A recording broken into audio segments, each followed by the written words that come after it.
नमस्कार आणि सुस्वागतम विद्यार्थी मित्रांनो, आजच्या या व्हिडिओमध्ये आपण इयत्ता दुसरी मराठी विषयातील पाठ क्रमांक 2 पाऊस या पाठाचा स्वाध्याय पाहणार आहोत. प्रश्न व त्यांची उत्तरे जाणून घेणार आहोत. विद्यार्थी मित्रांनो, शिकू मराठी या चॅनलला प्रथमच भेट देत असाल तर चॅनलला सबस्क्राईब करा. शिकू मराठी चॅनलचे असेच नवनवीन शैक्षणिक व्हिडिओ आपल्यापर्यंत सर्वात आधी पोहोचण्यासाठी नोटिफिकेशन बेल ऑलवर क्लिक करा.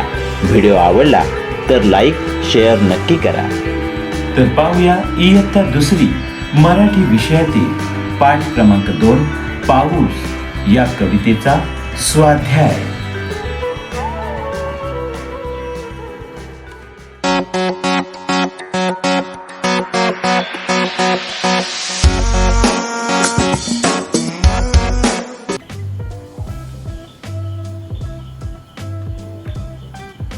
प्रश्न क्रमांक 1 उत्तरे लिही. 1. मुलांनी बोट कोठे सोडली? उत्तर: मुलांनी बोट पाण्यात सोडली. 2. बोटीवर कोण बसले आहे? उत्तर: बोटीवर बेडूक बसला आहे. 3. वीज कोठे चमकली? उत्तर: वीज आकाशात चमकली. 4.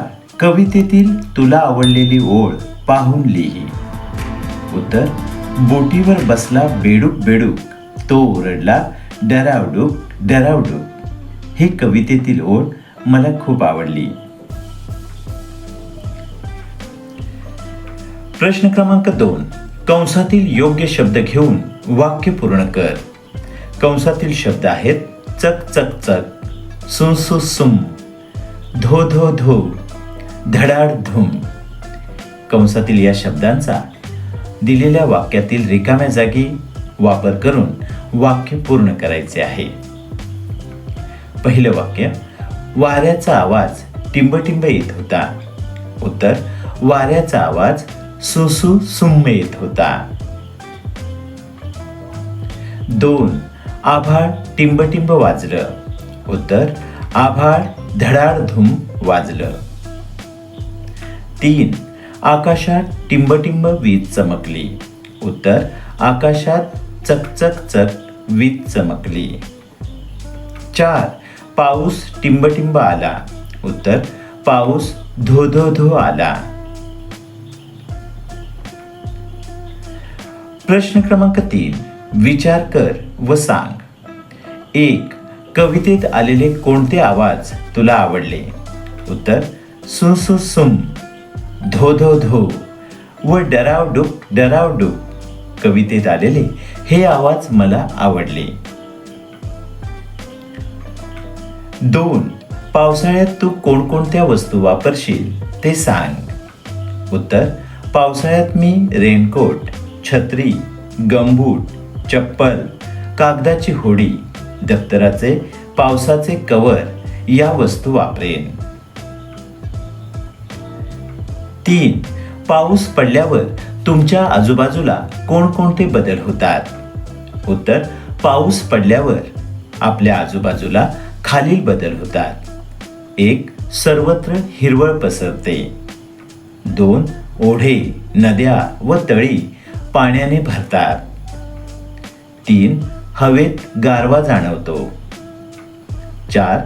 बेडूक डराव डराव आवाज करतात.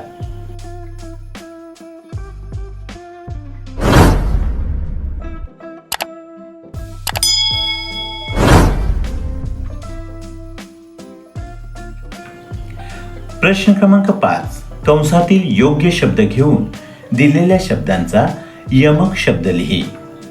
कंसात दिलेले शब्द आहेत गारा, गाणी, बुडली, तिकडे. 1. पाणी या शब्दाचा यमक शब्द आहे गाणी. 2. वारा या शब्दाचा यमक शब्द आहे गारा. 3. जिकडे या शब्दाचा यमक शब्द आहे तिकडे. 4. सोडली या शब्दाचा यमक शब्द आहे बुडाली. पाणी, गाणी, वारा, गारा, जिकडे तिकडे, सोडली, बुडाली या शब्दांना यमक जोडणारे शब्द किंवा नादमय शब्द असे म्हणतात.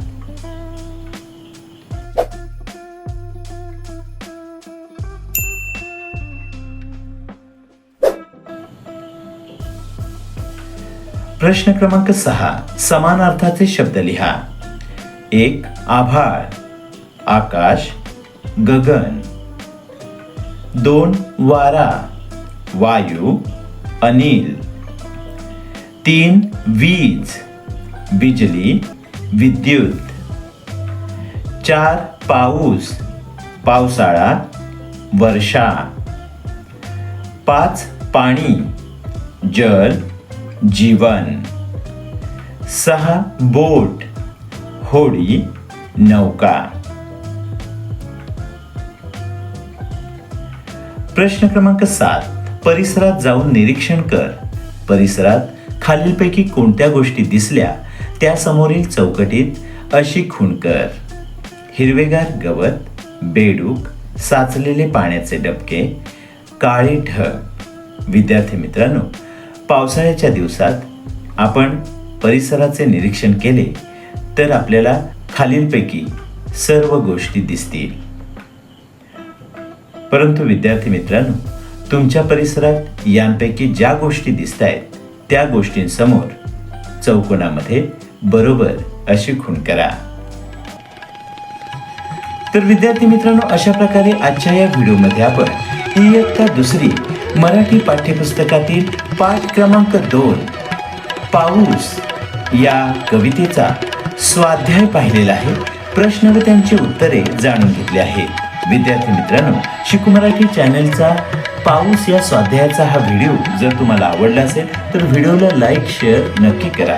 शिकू मराठी चॅनलला प्रथमच भेट देत असाल तर चॅनलला सबस्क्राईब करायला विसरू नका.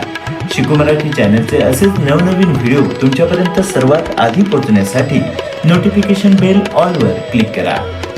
विद्यार्थी मित्रांनो, हा व्हिडिओ पूर्ण पाहिलात त्याबद्दल धन्यवाद.